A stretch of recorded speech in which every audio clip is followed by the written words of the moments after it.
Hi guys, welcome back to the channel. It's yours truly, Tendie, with the blessed hands, hence the name Blessed Hands TV. Yeah, I know the days I'm uploading are a little bit shaky, but a girl is in med school and school is really tight right now. I have a lot of tests and pre-finals coming up, so I have to focus on that. That's my main gig. So yeah, anyways, I just wanted to say first before I get into the video that I will try to continue to record weekly, but the day I can't really say at the moment. So whenever I'm free, I'll definitely make a video and upload it on here.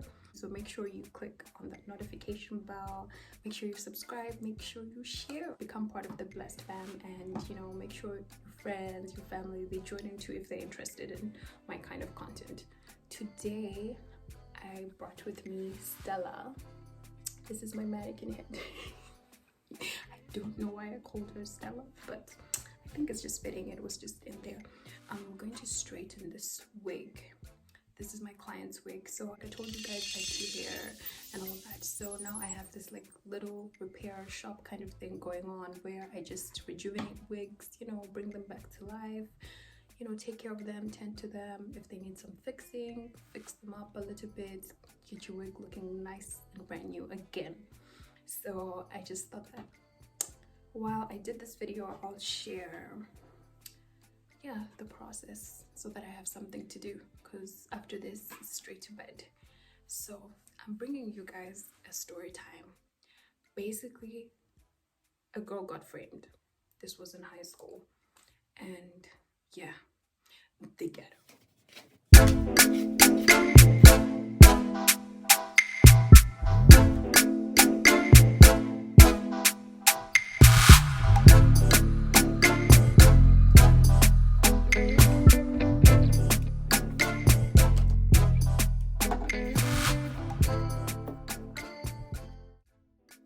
So basically this dates back to when I was in high school.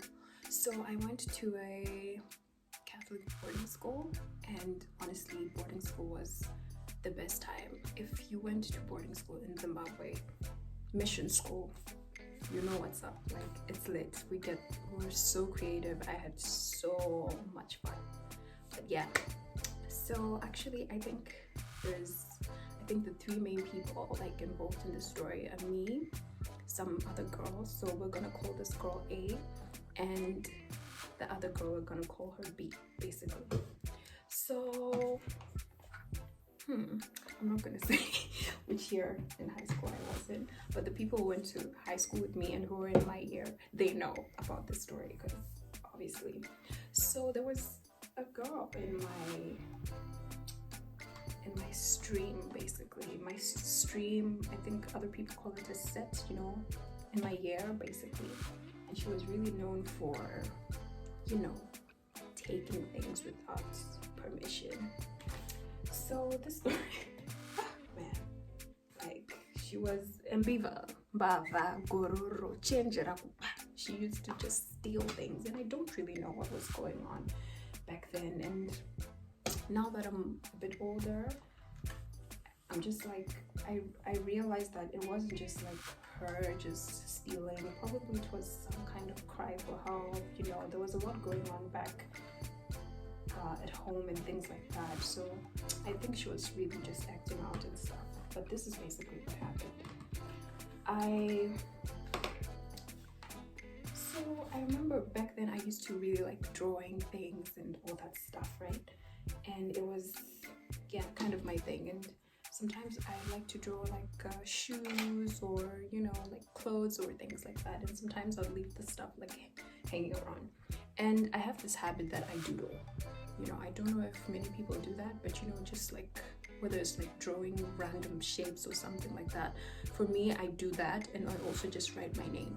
So if you see my books or my notepad or something like that, like you see a lot of doodling, and it has like my name written on it over and over and over again. It's just like a tick in my head. So obviously on everything that I drew, whether I threw it away or not, there was always my name on it, because I doodle. So So I remember that particular time I drew this picture. It was really nice, but then I drew something better, and I think I just gave it away. I gave it to a friend actually who was in the other class. She was just like, oh, your picture's really nice. Can I use it as a template to draw my stuff? So like, yeah, sure, you can have it. I don't want it anymore. Fine. I go about my life. So one morning, another girl who was in my dorm, you know, because we used to sleep in this dorm rooms. It's just like this huge ass like a room, and then there's like 10 of you packed in there, and you know, you have your little beds, your little locker where you put all your belongings and stuff. So I remember in the dorm B, right? Okay, we say B because I forgot who's B and who's A. So B used to be one of my bandmates. She slept like in front of me, right?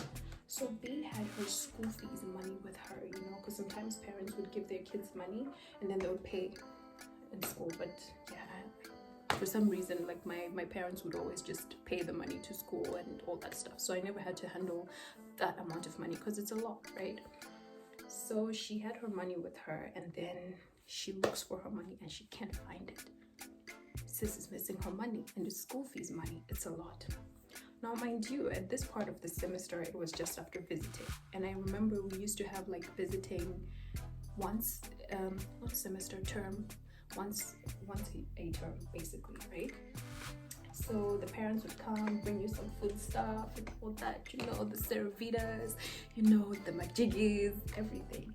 You get it, the mazoes, child, you know, and the starvation that you'll be facing by the time this visiting thing happens.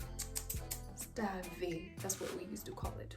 Child, everything will be empty. You'll be looking towards that visiting day like, oh my God, please help me, save me.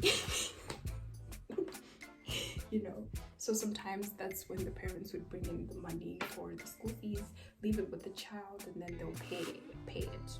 Fine.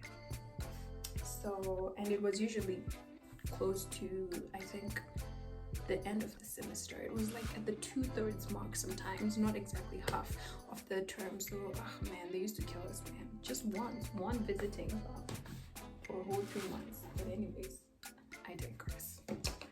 You know, so she has her money with her. She looks for her money. She can't find it. B cannot find her money. And she's obviously scared. It's a lot of money. And she's just like, oh my, she's panicking. So we used to have a matron. It was a Catholic school. So our matron, or, you know, the person in charge of taking care of all the girls at the dorms and organizing us and stuff like that, she was a sister or a nun, right? So she goes and tells the matron, I lost my money and everything like that. And I think our matron, having seen and, you know, just gone through all these things before, she was just like, obviously somebody took it. Somebody just didn't disappear. So we need to find who it is, right? And me, I'm in there like, I'm just like, fam, I'm sorry you lost so much money. Like for me, I was just like, whoa, you know, because first of all, I didn't take it. I had my own money, you know, and I was just chilling, but I was just like, fam, like, this is a lot of money, and that's really sad to hear, right? But me, having seen the experience of A's stealing before, she was always one of the suspects whenever something went missing anyway. She was always the top person in everybody's head, but you know, you never say it out loud, right? So I was just like, I was thinking about it, but I didn't say anything because I was like, wow, no idea. So I remember back then, why didn't I have duties? I didn't have like duties to clean or anything like that. So I used to go to class really early to study because yeah, I was a bookworm like that. So I would go to class really early and I'd go to study. So even when the money went missing, I wasn't really at the door actually. So I was already in class, you know, just reading my book like the good girl I was, facing my book, you know. So this girl goes to the matron, girl A, our, you know, resident thief. She goes, well, I keep doing the same line over and over again. You see, I'm not good at multitasking unless I'm like talking to my friends or something, right? So this girl just goes to the matron, and she's like, I had a dream. Sis, you had a dream. As per your Martin Luther King, you had a dream. Okay, fine. She said, oh yeah, so I had a dream. I had a dream that the money was inside a desk in class. I was like, sis, for real? She's like, yeah, I just had a dream about it. I was like, okay, like we should go and check it out. And by that time I was like, just like who are you fooling, sis? Like, you did it. So we go to class early morning, and this girl B, she's like, oh my gosh, at least my money. You get what I'm saying? So we all go to class area, and then both of them go. I just escort them because I was already going to class anyway for my early reading sessions. So I didn't even enter when they got in, if I remember correctly. They both get in. A gets the money from the desk and gives it to B. And I think I'm not sure if the money was like the full amount, but it was like a lump sum, the majority of the money. And she's just like, yeah, I had a dream about it, whatnot. And for me, I was just like, this is just a whole, just nonsense. Just nonsense, And B is like, she's just happy to have her money so that she can go pay her school fees. But obviously, she has to go to the matron and say that we found the money. So they go to the matron, they tell her, oh yeah, we found the money, here it is, right? So the money was basically wrapped in a paper. That paper that I had drawn and given to that other girl from the other class. So this paper had my name on it. So apparently this is how I was implicated in this crime. That the money was found. Someone had a dream. Joseph the dreamer had a dream that the money was in class in some random desk. And because the money was wrapped in a paper that had my name on it, that had my drawings on it, then I was the thief. Make it make sense. And these are people who know this girl's reputation of stealing, right? So I was just like, okay.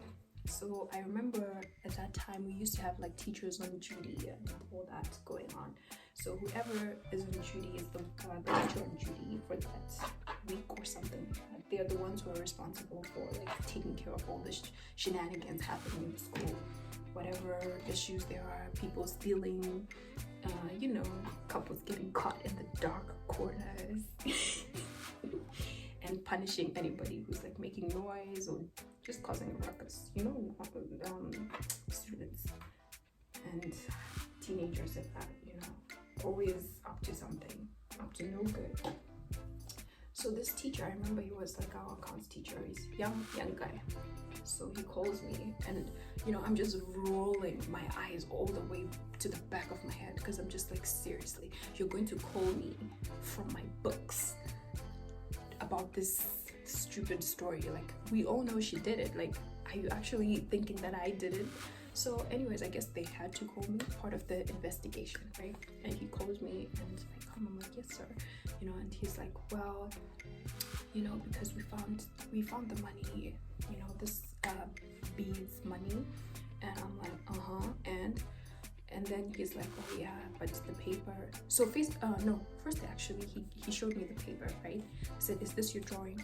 I said, yeah. He said, is this your name? I'm like, yeah, I wrote it. I wrote this paper. I drew this drawing and I gave it to one of the people in the other class. So like after that, I didn't really care what happened to it because it was already out of my hands. But yeah, I drew this and I said, oh yeah, so this is the paper that the money was found in and stuff like that. And I was like, okay, so what are you trying to say? Are you trying to say it's me? Like, even if I was going to steal the money, we're never going to find it. Like, I wouldn't do something so stupid. And are you telling me that this person is so enlightened that they're actually dreaming about finding money? So eventually, they talked to her, they really interrogated her until she admitted that she stole the money. She was the one who took the money.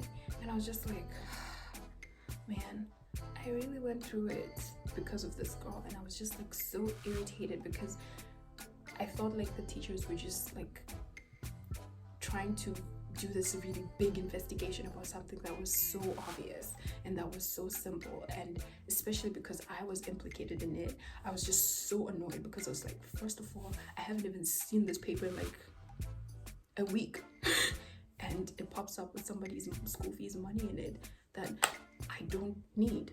I wouldn't know what to do with that amount of money. And you know, it was post visiting. I already had my pocket money.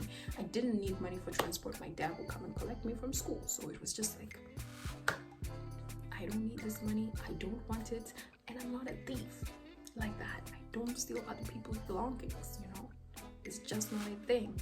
And you know, from the last time, my parents are not going to be coming to hear that I stole somebody's school fees money. That's it. If they're going to come to school, they're going to hear that I'm doing good in school. That was me back then in high school.